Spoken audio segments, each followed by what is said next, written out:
continuons notre exposé de la deuxième partie. L'altération superficielle. Les processus de l'altération superficielle sont de trois types: mécanique, chimique et biologique. Les processus mécaniques sont ceux qui désagrègent mécaniquement la roche, comme l'action du gel et du dégel, qui à cause de l'explosion de l'eau qui gèle dans les fractures mécaniques. Les racines des arbres ouvrent aussi les fractures. L'altération chimique est très importante. Plusieurs silicates, comme les feldspaths, souvent abondants dans les roches ignées, sont facilement attaqués par les eaux de pluie et transformer des minéraux des argiles. Phyllosilicates. Pour former des boues, certains organismes ont possibilité d'attaquer biochimiquement les minéraux. Certains lichons vont chercher dans les minéraux les éléments chimiques dont ils ont besoin. L'action combinée de ces trois mécanismes produit des particules de toute taille. C'est là le point de départ du processus général de la sédimentation.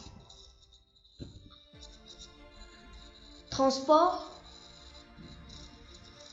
Outre le vent et la glace, c'est surtout l'eau qui assure le transport des particules. Selon le mode et l'énergie de transport, le sédiment résultant comportera des structures sédimentaires variées, stratification aux lamelles planaires, obliques ou entrecroisées, granaux, classement, marques diverses au sommet des couches, etc. Les roches sédimentaires hériteront de ces structures. Le transport des particules peut être très long. Au fil du moment, toutes les particules devront se retrouver dans le bassin océanique.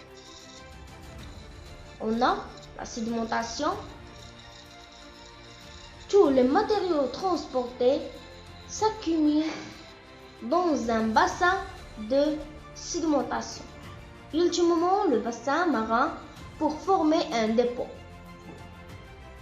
Les sédiments se déposent en couches successives dans la composition, la taille des particules, la couleur, etc.